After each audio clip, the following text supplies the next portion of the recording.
ಓಂ ಯೈರಿಮೇ ಗುರುಬೇಃ ಪೂರ್ವಂ ಪದವಾಕ್ಯ ಪ್ರಮಾಣತಃ ವ್ಯಾಖ್ಯಾತ ಸರ್ವವೇದಾಂತಾಃ ತಾನಿತ್ಯಂ ಪ್ರಣತೋಸ್ಮ್ಯಹಂ. ಶ್ರೀಮದ್ ಭಗವದ್ಗೀತೆಯಲ್ಲಿ ಒಟ್ಟು 18 ಅಧ್ಯಾಯಗಳುಂಟು. ಈ 18 ಅಧ್ಯಾಯಗಳನ್ನು 3 ಭಾಗಗಳಾಗಿ ವಿಂಗಡಿಸಿದ್ದಾರೆ. 1ರಿಂದ 6ನೇ ಅಧ್ಯಾಯ ಪ್ರಥಮ ಷಟ್ಕ ಅಂತ ಕರೀತಾರೆ. 7ರಿಂದ 12 ದ್ವಿತೀಯ ಷಟ್ಕ ಅಥವಾ ಮಧ್ಯಮ ಷಟ್ಕ ಅಂತ ಕರೀತಾರೆ. ಕೊನೆಯದ್ದು 13ರಿಂದ 18, ಇದನ್ನು ತೃತೀಯ ಅಥವಾ ಚರಮ ಷಟ್ಕ ಅಂತ ಕರೀತಾರೆ. ಈ 18 ಅಧ್ಯಾಯಗಳು ಭಗವದ್ಗೀತೆ ಅಂತ ಕರೆಯಲ್ಪಟ್ಟು ಕೃಷ್ಣ ಮತ್ತು ಅರ್ಜುನರ ಸಂವಾದದ ರೂಪದಲ್ಲಿ ನಮಗೆ ಕಂಡುಬರುತ್ತದೆ. ನಮ್ಮ ಶಾಸ್ತ್ರದ ವೈಶಿಷ್ಟ್ಯ ಏನೆಂದರೆ, ಪ್ರಶ್ನೆ ಕೇಳುವವ ಶಿಷ್ಯ, ಅದಕ್ಕೆ ಸಮಾಧಾನ ಉತ್ತರವನ್ನು ಕೊಡುವವ ಗುರು. ಇವರಿಬ್ಬರ ಸಂವಾದ ಓದುವ ನಮ್ಮೆಲ್ಲರಿಗೂ ಬದುಕಿನ ಅರ್ಥವನ್ನು ತಿಳಿಸಿಕೊಡುತ್ತದೆ. 7ನೇ ಅಧ್ಯಾಯ ಮಧ್ಯಮ ಷಟ್ಕ ಅಥವಾ 2ನೆಯ ಷಟ್ಕದಲ್ಲಿ ಬರುವಂಥದ್ದು. ಈ 7ನೇ ಅಧ್ಯಾಯಕ್ಕೆ ಜ್ಞಾನ ವಿಜ್ಞಾನ ಯೋಗ ಅಂತ ಕರೀತಾರೆ. ಯೋಗ ಅಂದ್ರೇನೆ ಸೇರಿಸುವುದು, ಯುಜ್ಯತೆ, ಎರಡನ್ನ ಸೇರಿಸುವುದಕ್ಕೆ ಯೋಗ. ವಿಯೋಗ ಅಂದರೆ ಬೇರೆಯಾಗುವುದು, ದೂರವಾಗುವುದು. ಸನ್ಮಾನ್ಯರಿಗೆ ಮಾತೃವಿಯೋಗವಾಯಿತು, ಮಾತೃವಿಯೋಗ ಆಯಿತು ಎಂದ್ರೂ ಮಾತಾಜಿ ಅವರ ತಾಯಿ ಸತ್ತರು ಅಂತ. ಯೋಗ ಅಂದರೆ ಸೇರಿಸುವುದು. ಇಲ್ಲಿ ಜ್ಞಾನ ವಿಜ್ಞಾನ ಯೋಗ ಅಂತ ಕರೆದಿದ್ದಾರೆ. ಏನು ಜ್ಞಾನ ವಿಜ್ಞಾನ ಯೋಗ ಅಂದರೆ ಬಹಳ ವಿಶೇಷವಾದಂತಹ ಚಿಂತನೆ. ಇಲ್ಲಿ ಆತ್ಮಸ್ವರೂಪ ಅಥವಾ ಪರಮಾತ್ಮ ಸ್ವರೂಪ ಯಾರು ಅನ್ನುವುದನ್ನು ನಮಗೆ ಈ 6 ಅಧ್ಯಾಯಗಳಲ್ಲಿ ಮಧ್ಯಮ ಷಟ್ಕದಲ್ಲಿ ನಾವು ಕಾಣ್ತೇವೆ. ಆತ್ಮ ಅಂದರೆ ಯಾವುದು, ಅನಾತ್ಮ ಅಂದರೆ ಯಾವುದು, ನಿತ್ಯ ಅಂದರೆ ಯಾವುದು, ಅನಿತ್ಯ ಅಂದರೆ ಯಾವುದು, ಇವುಗಳ ವಿಶ್ಲೇಷಣೆ ನೋಡಿ. ಜ್ಞಾನ ಮತ್ತು ವಿಜ್ಞಾನ ಈ 2 ಶಬ್ದಗಳನ್ನು ನಾವು ಮೊದಲು ಅರ್ಥ ಮಾಡಿಕೊಳ್ಬೇಕು. ಕಣ್ಣಿಗೆ ಕಾಣುವಂಥದ್ದು ಏನೆಲ್ಲ ಇದೆ, ಇಲ್ಲಿ ಕಣ್ಣು ಅಂದ ತಕ್ಷಣ ಕಣ್ಣು, ಕಿವಿ, ಮೂಗು, ನಾಲಿಗೆ, ಚರ್ಮ, ಇಂದ್ರಿಯಗಳು. ಇಂದ್ರಿಯಗಳಿಗೆ ಗೋಚರವಾಗುವುದೆಲ್ಲವನ್ನೂ ಕೂಡ ನಾವು ಜ್ಞಾನ ಅಂತ ಕರಿತೇವೆ. ನಂತರ ವಿಜ್ಞಾನ ಅಂದರೆ ಏನು? ವಿಜ್ಞಾನ ಅಂದರೆ ಕಣ್ಣಿಗೆ ಕಾಣಿಸದೇ ಇರುವುದು, ಆದರೆ ಇರುವಂಥದ್ದು. ಅದನ್ನು ತಿಳಿಯಬೇಕಾದರೆ ವಿಶೇಷವಾದ ಜ್ಞಾನ ಬೇಕು. ಆ ವಿಶೇಷವಾದ ಜ್ಞಾನಕ್ಕೆ ಹೆಸರು ವಿಜ್ಞಾನ. ಈ 7ನೇ ಅಧ್ಯಾಯದ ಆರಂಭದಲ್ಲಿ ಕೃಷ್ಣ ಒಂದು ಪ್ರಾಮಿಸ್, ಒಂದು ಪ್ರತಿಜ್ಞೆ ಅನ್ನುವಂಥದ್ದನ್ನು ಮಾಡ್ತಾನೆ. ಏನು? ಹೇ ಅರ್ಜುನ, ನಾನು ನಿನಗೆ ಜ್ಞಾನ ಮತ್ತು ವಿಜ್ಞಾನವನ್ನು ತಿಳಿಸ್ಕೊಡ್ತೇನೆ. ಇವೆರಡನ್ನೂ ನೀನು ತಿಳಿದುಕೊಂಡಿದ್ದೇ ಆದರೆ ಈ ಜಗತ್ತಿನಲ್ಲಿ ಮತ್ತೆ ಹೊಸದಾಗಿ ತಿಳಿದುಕೊಳ್ಳಬೇಕಾದದ್ದು ಏನೂ ಇಲ್ಲ ಅಂತಾನೆ. ಇಡೀ ಜಗತ್ತಿನಲ್ಲಿ ತಿಳಿದುಕೊಳ್ಳಬೇಕಾಗಿರೋದು ಎರಡೇ, ಒಂದು ಜ್ಞಾನ, ಇನ್ನೊಂದು ವಿಜ್ಞಾನ. ಇದು ಬಹಳ ಒಂದು ರೀತಿಯಲ್ಲಿ ವಿಶೇಷವಾದಂತಹ ಪ್ರತಿಜ್ಞೆ. ಇಡೀ ಜಗತ್ತನ್ನು 2 ಶಬ್ದಗಳಲ್ಲಿ ಸಂಗ್ರಹಿಸಿದ್ದಾನೆ ಕೃಷ್ಣ, ಜ್ಞಾನ ಮತ್ತು ವಿಜ್ಞಾನ. ಇದು ಸಾಧ್ಯವಾ? ಸ್ವಲ್ಪ ಆಲೋಚನೆ ಮಾಡುವ. ಈ ಜಗತ್ತಿನಲ್ಲಿ ಏನೆಲ್ಲ ಇದೆ ಅದೆಲ್ಲವನ್ನ 2 ಶಬ್ದಗಳಲ್ಲಿ ನಾವು ಸಂಗ್ರಹಿಸಬೇಕಾದ್ರೆ ನಾವು ವಿಚಾರ ಮಾಡಬೇಕು. ಜ್ಞಾನ ಅಂದರೆ ಏನು, ವಿಜ್ಞಾನ ಅಂದರೆ ಏನು? ಆರಂಭದಲ್ಲಿ ಹೇಳಿದೆ, ಇಂದ್ರಿಯಗಳಿಗೆ ಗೋಚರವಾಗುವುದು ಜ್ಞಾನ, ಇಂದ್ರಿಯಾತೀತವಾದದ್ದು ವಿಜ್ಞಾನ. ಅಂದ್ರೇನು? ಅದನ್ನು ಅರಿಯಲಿಕ್ಕೆ ವಿಶೇಷವಾದ ಜ್ಞಾನ ಬೇಕು. ಇನ್ನಷ್ಟು ಚಿಂತನೆಯನ್ನು ಮಾಡುವ. ಈ ಜಗತ್ತಿನಲ್ಲಿರುವುದು 2, ಒಂದು ಜ್ಞಾನ, ವಿಜ್ಞಾನ. ಇದನ್ನ ಸಮಗ್ರವಾಗಿ ನೋಡುವುದಾದರೆ ಈ ಜಗತ್ತಿನಲ್ಲಿರುವುದು ಒಂದು ನಾನು, ಎರಡನೇದು ನನ್ನನ್ನು ಹೊರತುಪಡಿಸಿರುವಂತಹ ಜಗತ್ತು. ನಾನು ನನ್ನ ಬಗ್ಗೆ ತಿಳಿದುಕೊಳ್ಳುವುದಕ್ಕೆ ಹೆಸರು ವಿಜ್ಞಾನ, ಜಗತ್ತಿನ ಬಗ್ಗೆ ತಿಳಿದುಕೊಳ್ಳುವುದಕ್ಕೆ ಹೆಸರು ಜ್ಞಾನ. ಹೀಗಾಗಿಯೇ ಜ್ಞಾನ ಇಂದ್ರಿಯಗಳು ಅಂತ ಹೇಳ್ತೇವೆ. ಜ್ಞಾನವನ್ನು ತಂದುಕೊಡುವಂತಹ ಇಂದ್ರಿಯಗಳು. ರೂಪದ ಜ್ಞಾನವನ್ನು ಕಣ್ಣು ತಂದುಕೊಡ್ತದೆ. ಇದು ಬಿಳಿಯ ಬಣ್ಣವೋ ಕೆಂಪು ಬಣ್ಣವೋ, ಈ ಜ್ಞಾನ ನನಗೆ ಕಿವಿಯಿಂದ ಸಿಕ್ಕಲ್ಲ, ಕೇವಲ ಕಣ್ಣಿನಿಂದ. ಶಬ್ದದ ಜ್ಞಾನ ಅನ್ನುವಂಥದ್ದು ಕಿವಿಯಿಂದ, ಅದಕ್ಕೆ ಕಣ್ಣು ಪ್ರಯೋಜನ ಇಲ್ಲ. ಕಿವುಡ ಅನ್ನುವಂಥವನಿಗೆ ಕಣ್ಣು ನೋಡ್ತದೆ, ಆದರೆ ಶಬ್ದ ಅನ್ನುವಂಥದ್ದನ್ನು ಗುರುತಿಸ್ಲಿಕ್ಕಾಗಲ್ಲ. ಈ ಇಂದ್ರಿಯಗಳ ವೈಶಿಷ್ಟ್ಯ ಅಂದರೆ ಒಂದು ಮಾಡುವ ಕೆಲಸವನ್ನು ಇನ್ನೊಂದು ಮಾಡಲಿಕ್ಕೆ ಸಾಧ್ಯ ಇಲ್ಲ. ನಾಲಿಗೆ ರುಚಿಯನ್ನು ಗ್ರಹಿಸ್ತದೆ. ನನ್ನ ಕಣ್ಣು ಮುಂದೆ 5-6 ರೀತಿಯ ಬಿಳಿಯ ಪುಡಿಗಳನ್ನು ಇಟ್ಟು ನೋಡಿ ಹೇಳು, ಇದರಲ್ಲಿ ಉಪ್ಪಿನ ಪುಡಿ ಯಾವುದು, ಸಕ್ಕರೆ ಯಾವುದು, ಮೈದಾ ಯಾವುದು ಹೇಳು ಅಂದರೆ ಎಲ್ಲವೂ ಬೆಳ್ಳಗಿದೆ. ಮುಟ್ಟಿ ಹೇಳಲಿಕ್ಕಾಗಲ್ಲ, ಪರಿಮಳವನ್ನು ನೋಡಿ ಹೇಳಲಿಕ್ಕಾಗಲ್ಲ. ಅದನ್ನು ನಾಲಿಗೆ ಮೇಲೆ ಹಾಕಿಕೊಂಡಾಗ ಮಾತ್ರ ಇದು ಸಕ್ಕರೆಯ ಪುಡಿ, ಇದು ಸೋಡಾ, ಇದು ಒಂದೊಂದು ಹೆಸರು ಅನ್ನುವಂಥದ್ದನ್ನು ನಾವು ಹೇಳಬಲ್ಲೆವು. ಹಾಗೆ ಒಂದೊಂದು ಇಂದ್ರಿಯದ ಕೆಲಸ. ಕಣ್ಣು, ಕಿವಿ, ಮೂಗು. ಹೂವು ಇದೆ, ನನಗೆ ಕಣ್ಣಿಗೆ ಬಟ್ಟೆ ಕಟ್ಟಿ ಕಿವಿಯೊಳಕ್ಕೆ ಹತ್ತಿ ತುಂಬಿ ಯಾರು ಹೇಳಿದ್ದು ಕೇಳಿಸಲ್ಲ. ಆದರೆ ಮಲ್ಲಿಗೆ ಹೂವು ಅಥವಾ ಸಂಪಗೆಯ ಹೂವು ಬಂದರೆ ನಾನು ಹೇಳ್ತೇನೆ ಇದು ಸಂಪಗೆ. ಯಾಕೆ? ಅದು ಮೂಗಿನ ಕೆಲಸ. ತಣ್ಣನೆಯ ಗಾಳಿ ಬೀಸಿದಾಗ ಚರ್ಮಕ್ಕೆ ಗೊತ್ತಾಗುತ್ತೆ, ಬಿಸಿಯ ಗಾಳಿ ಬಂದಾಗ ಚರ್ಮಕ್ಕೆ ಗೊತ್ತಾಗುತ್ತೆ. ಹೀಗೆ ಇಂದ್ರಿಯಗಳು ಅನ್ನುವಂಥದ್ದು ತಂದುಕೊಡುವ ಜ್ಞಾನಕ್ಕೆ ಹೆಸರು ಜ್ಞಾನೇಂದ್ರಿಯಗಳು.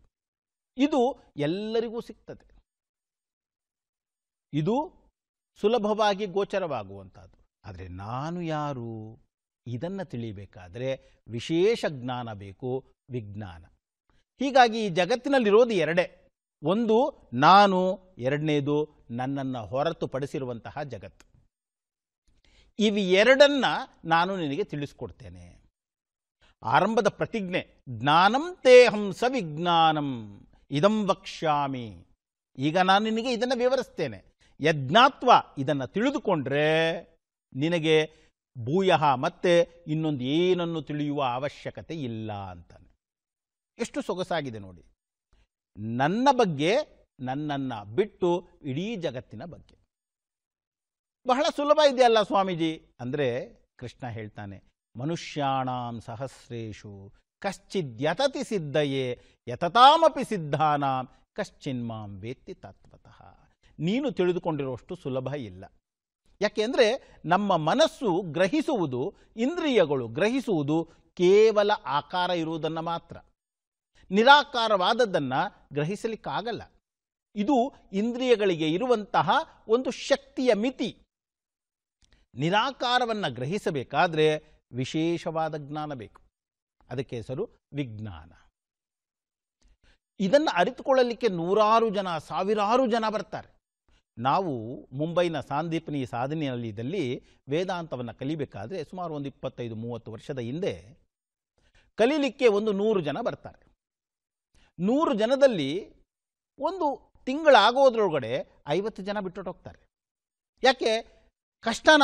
ಏನಿಲ್ಲ ಕಷ್ಟ, ಕಲೀಲಿಕ್ಕೆ ಆಗಲ್ಲ. ಯಾಕೆ? ಗ್ರಹಿಸಲಿಕ್ಕೆ ಆಗಲ್ಲ. ಎಷ್ಟು ವಿಚಿತ್ರ ಇದೆ ನೋಡಿ. ಒಬ್ಬನೇ ಮಾಸ್ಟರು 30 ಜನ ಮಕ್ಕಳಿಗೆ ಪಾಠ ಮಾಡಬೇಕಾದ್ರೆ 30 ಜನ ಬೇರೆ ಬೇರೆ ರೀತಿಯಲ್ಲಿ ಗ್ರಹಿಸ್ತಾರೆ. ಅದರಲ್ಲಿ ಒಬ್ಬ 100ಕ್ಕೆ 100 ತೆಗಿತಾನೆ, ಇನ್ನೊಬ್ಬ 100ಕ್ಕೆ 10 ತೆಗೆದು ಫೇಲ್ ಆಗ್ತಾನೆ. ಪಾಠ ಮಾಡಿದವರದು ಮಿಸ್ಟೇಕಾ? ಇಲ್ಲ, ಕೇಳುವವರದು. ನಾನು 10ನೇ ಕ್ಲಾಸ್ ಮಕ್ಕಳಿಗೆ ಪಾಠ ಮಾಡಿದೆ, ಇವ ಇಡೀ ಸ್ಟೇಟ್ಗೆ ಫಸ್ಟ್ ರ್ಯಾಂಕ್ ಬಂದಿದ್ದಾನೆ. ನಾನು ಪಾಠ ಮಾಡಿದೆ ಅಂತ ನಾನು ಕ್ಲೈಮ್ ಮಾಡಿದ್ರೆ ಅದೇ ಸೆಕ್ಷನಲ್ಲಿ ಇನ್ನೊಬ್ಬ ಫೇಲ್ ಆಗಿದ್ದಾನೆ, ಅವನು ಫೇಲ್ ಆಗಲಿಕ್ಕೂ ನಾನೇ ಕಾರಣ ಆಗ್ತೀನಿ. ಹೀಗಾಗಿ ಪಾಠ ಮಾಡುವವ ಮುಖ್ಯ ಅಲ್ಲ, ಕೇಳುವವ, ಗ್ರಹಿಸುವವ ಮುಖ್ಯ. ಅದೇ ರೀತಿಯಲ್ಲೇ ಈ ಜ್ಞಾನ ಏನಿದೆ ಇದನ್ನು ಅರಿತುಕೊಳ್ಳಬೇಕಾದ್ರೆ ಸಾಧಕನ ಪ್ರಯತ್ನ ಬಹಳ ಬಹಳ ಮುಖ್ಯ. ಮನುಷ್ಯಾಣಾಂ ಸಹಸ್ರೇಶು, ಸಾವಿರಾರು ಜನ ಪ್ರಯತ್ನ ಪಡ್ತಾರೆ, ಎಲ್ಲೋ ಕೆಲವರು ಮಾತ್ರ ಇದನ್ನು ಅರಿತುಕೊಳ್ತಾರೆ. ಈ ಅರಿತುಕೊಳ್ಳುವಿಕೆ ಏನಿದೆಯಲ್ಲ ಅದೇ ಸಾಧನೆ. ವೇದಾಂತ ಇದಕ್ಕಾಗಿಯೇ ಕಬ್ಬಿಣದ ಕಡಲೆ ಅಂತ ಕರಿತೀವಿ. ಯಾಕೆ ಕಷ್ಟ? ಕಷ್ಟ ಯಾಕೆ ಅಂದರೆ ಇಷ್ಟೇ, ಇನ್ನೇನಿಲ್ಲ. ಅದನ್ನು ಅರಿತುಕೊಳ್ಬೇಕಾದ್ರೆ ಮನಸ್ಸಿನ ಶುದ್ಧತೆ ಬಹಳ ಬಹಳ ಬೇಕು. ಮನಸ್ಸನ್ನು ಶುದ್ಧ ಮಾಡಿಕೊಂಡು ಒಂದು ಕಡೆ ಮನಸ್ಸನ್ನು ನಿಲ್ಲಿಸಬೇಕು. ಕೊನೆಯಲ್ಲಿ ನಾವು ಆ 100 ಜನದಲ್ಲಿ ವೇದಾಂತವನ್ನು ಮುಗಿಸುವುದು 10-15 ಜನ. ವಿಚಾರ ಮಾಡಿ ಇವಾಗ. ಯಾಕೆ ಅಂದರೆ ಇಷ್ಟೇ, ನಮಗೆ ಗೊತ್ತಿದೆ ಇವತ್ತಿನ ದಿನ ಒಂದು IAS ಎಕ್ಸಾಮ್ ಇರ್ಬೋದು, UPSC ಎಕ್ಸಾಮ್ ಅನ್ನುವಂಥ ಅದಕ್ಕೆ ಲಕ್ಷಾಂತರ ಜನ ಸೆಲೆಕ್ಟ್ ಆಗೋದೆಷ್ಟು? 100ರ ಸಂಖ್ಯೆಯಲ್ಲಿ. ಹೇಗೆ ಇದು ಅಂದರೆ ಆ ಪದವಿಗೆ ಬೇಕಾಗುವಷ್ಟು ಏನೊಂದು ತಪಸ್ಸು ಅಂತ ಕರಿತೇವೆ ಅದನ್ನು ಮಾಡಬೇಕು. ಆ ತಪಸ್ಸು ಮಾಡಿದ್ರೆ ಮಾತ್ರ ಯಶಸ್ಸು. ಅದಕ್ಕೆ ಕನ್ನಡದಲ್ಲಿ ಹೇಳುವುದಲ್ವ, ಕೈ ಕೆಸರಾದರೆ ಬಾಯಿ ಮೊಸರು. ಆ ಕೈ ಕೆಸರಾಗುವುದು ಅಂದ್ರೇನು? ಕಷ್ಟಪಡಬೇಕು. ಯಾರೂ ಕೂಡ ಇವತ್ತು ಕಷ್ಟಪಡಲಿಕ್ಕೆ ತಯಾರಿಲ್ಲ. ಒಂದು ಗ್ರಂಥವನ್ನು ಅಧ್ಯಯನ ಮಾಡಬೇಕಾದ್ರೆ, ಒಂದು ಯಾವುದೋ ಒಂದು ವಿಚಾರ ಅನ್ನುವಂಥದ್ದನ್ನು ನಾನು ಚಿಂತನೆ ಮಾಡಬೇಕಾದ್ರೆ ನನ್ನನ್ನು ನಾನು ಸಂಪೂರ್ಣವಾಗಿ ತೊಡಗಿಸ್ಕೊಳ್ಬೇಕು. SV ಪರಮೇಶ್ವರ ಭಟ್ರು ಬಹಳ ಸೊಗಸಾಗಿ ಒಂದು ಕಡೆ ಹೇಳ್ತಾರೆ, 10 ಒಂದಡಿಯನ್ನು ಅಗೆದು ಬರಲಿಲ್ಲ ನೀರೆನ್ನಬೇಡ, ಒಂದೆಡೆಯಳು ಅಗೆ 10 ಅಡಿ ಎಷ್ಟನು ಚಿಮ್ಮುವುದು ಉದಕವು ನೋಡ. 10 ಕಡೆ ಒಂದೊಂದಡಿ ಅಗದು ನೀರು ಬರಲಿಲ್ಲ ಅನ್ಲಿಕ್ಕೆ ಹೋಗ್ಬೇಡ, ಒಂದು ಕಡೆ 10 ಅಡಿ ಅಗಿ, ಆವಾಗ ನೀರು ಬರ್ತದೆ. ಅದೇ ರೀತಿಯೇ ನಾವು ನಮಗೆ ಇಷ್ಟವಾಗುವಂತಹ ಒಂದು ರಂಗದಲ್ಲಿ, ಒಂದು ಜಾಗದಲ್ಲಿ ಸಾಧನೆ ಅನ್ನುವಂಥದ್ದನ್ನು ಮಾಡಬೇಕು. ನೀವು ಗಮನಿಸಿ, ಹಿಂದೆ ಎಷ್ಟೋ ಜನ ನಿಘಂಟುಗಳು ಅನ್ನುವಂಥದ್ದನ್ನು ಬರೆದರು, ತಮ್ಮ ಇಡೀ ಜೀವನವನ್ನು ಅದಕ್ಕೋಸ್ಕರ ಮುಡಿಪ. ಒಬ್ಬ ಕಾದಂಬರಿಕಾರ ಇರಬಹುದು, ಒಂದು ಕಾದಂಬರಿ ಅನ್ನುವಂಥದ್ದನ್ನು ಬರೀಬೇಕಾದ್ರೆ ಅವನು ಎಷ್ಟು ಚಿಂತನೆ ಅನ್ನುವಂಥದ್ದನ್ನು ಮಾಡಬೇಕು, ಎಷ್ಟು ಸಮಯ ಅನ್ನುವಂಥದ್ದನ್ನು ಅದಕ್ಕೋಸ್ಕರ ಮುಡಿಪಾಗಿಟ್ಟಿರಬೇಕು. ಸಾಧನೆ ಬೇಕು. ಆ ಸಾಧನೆ ಮಾಡುವುದೇನಿದೆಯಲ್ಲ ಅದು ಬಹಳ ಬಹಳ ಮುಖ್ಯ. ಹೀಗಾಗಿಯೇ ಪ್ರಯತ್ನ ಮಾಡಲಿಕ್ಕೆ ಅಂತ ಬರ್ತಾರೆ ಸಾವಿರಾರು ಜನ. ಆದರೆ ಕಶ್ಚಿನ್, ಎಲ್ಲೋ ಕೆಲವರು ಮಾತ್ರ ಆ ತತ್ವ ಅನ್ನುವಂಥದ್ದನ್ನು ಅರಿತುಕೊಳ್ತಾರೆ. ಇದು ಈ ಜ್ಞಾನದ ವೈಶಿಷ್ಟ್ಯ. ನನ್ನ ನಿಜ ಸ್ವರೂಪವನ್ನು ತಿಳಿಯಲಿಕ್ಕೆ ಹೋಗುವುದಿದೆಯಲ್ಲ ಅದು ವಿಜ್ಞಾನ. ಇದನ್ನೇ ಜ್ಞಾನ ವಿಜ್ಞಾನ ಅನ್ನುವುದನ್ನು ನಾವು ಹಲವಾರು ಪರ್ಯಾಯ ಶಬ್ದಗಳಲ್ಲಿ ಹೇಳ್ಬೋದು. ಒಂದು ಸಗುಣ, ಇನ್ನೊಂದು ನಿರ್ಗುಣ ಅನ್ನಬಹುದು. ಜ್ಞಾನ ಅನ್ನುವಂಥದ್ದು ಎಲ್ಲವೂ ಸಗುಣ ಆದರೆ ವಿಜ್ಞಾನ ಅನ್ನುವಂಥದ್ದು ನಿರ್ಗುಣ. ಏನು ಸಗುಣ ಅಂದರೆ ಆಕಾರವುಳ್ಳಂಥದ್ದು. ರಾಮ ಅಂದ ತಕ್ಷಣ ನಮಗೆ ಅರ್ಥ ಆಗುತ್ತೆ. ಯಾಕೆ? ರಾಮನ ಚಿತ್ರ ನಮ್ಮ ಕಣ್ಣು ಮುಂದೆ ಬರ್ತದೆ. ಒಬ್ಬ ಬಿಲ್ಲು ಬಾಣವನ್ನು ಹಿಡಿದು ಒಂದು ಕಡೆಗೆ ಸೀತೆ, ಇನ್ನೊಂದು ಕಡೆಗೆ ಲಕ್ಷ್ಮಣ, ಮುಂದೆ ಹನುಮಂತ ಇದ್ರೆ ಸಾಕು, ನಮಗೆ ಗೊತ್ತಾಗೋಗುತ್ತೆ ಏನಿದು, ಇದು ರಾಮ.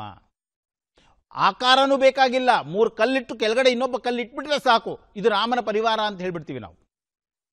ನೀವು ಯೋಚನೆ ಮಾಡಿ, ಇವಾಗ ಕೃಷ್ಣ ಅಂದ ತಕ್ಷಣ ಕೃಷ್ಣ ಅನ್ನುವಂಥವನು ಯಾರು? ಒಬ್ಬ ಕಾಲು ಅಡ್ಡ ಇಟ್ಕೊಂಡಿದ್ದಾನೆ, ಅವನೇ ಕೃಷ್ಣ. ಇದು ಸಗುಣ, ಸುಲಭವಾಗಿ ಗ್ರಹಿಸ್ತೇವೆ ನಾವು. ಅದೇ ಚೈತನ್ಯ ಗುರ್ತೇ ಆಗಲ್ಲ. ಯಾಕೆ? ಅದು ನಿರ್ಗುಣ, ಅದು ನಿರ್ಗುಣ. ಹೀಗಾಗಿ ಸಗುಣ ನಿರ್ಗುಣ ಅಂತೇವೆ, ಸಾಕಾರ ನಿರಾಕಾರ ಅಂತೇವೆ. ಕಠೋಪನಿಷತ್ತಿನಲ್ಲಿ ಶ್ರೇಯೋ ಮಾರ್ಗ ಪ್ರೇಯೋ ಮಾರ್ಗ ಅಂತೇವೆ. ಪ್ರೇಯೋ ಮಾರ್ಗ ಅಂದರೆ ಜ್ಞಾನ, ಶ್ರೇಯೋ ಮಾರ್ಗ ಅಂದರೆ ವಿಜ್ಞಾನ. ಹೀಗೆ ಜ್ಞಾನ ವಿಜ್ಞಾನ ಇವೆರಡನ್ನೂ ನಾನು ನಿನಗೆ ತಿಳಿಸ್ಕೊಡ್ತೇನೆ, ಇದನ್ನು ನೀನು ತಿಳಿದುಕೊಂಡ್ರೆ ಸಾಕು. ಅಂದರೆ ಏನು? ಈ ಜಗತ್ತಲ್ಲಿರುವುದು ಎರಡೇ, ಒಂದು ನಾನು, ನನ್ನನ್ನು ಹೊರತುಪಡಿಸಿರುವ ಇನ್ನೊಂದು. ಇವೆರಡನ್ನ ತಿಳಿದುಕೊಳ್ಳೋದೇ ಜ್ಞಾನ ವಿಜ್ಞಾನ ಯೋಗ. ಇದೇನಿದೆ ಇದನ್ನು ನಾವು ಮುಂದೆ ಕಾಣುವ. ಹರಿ ಓಂ.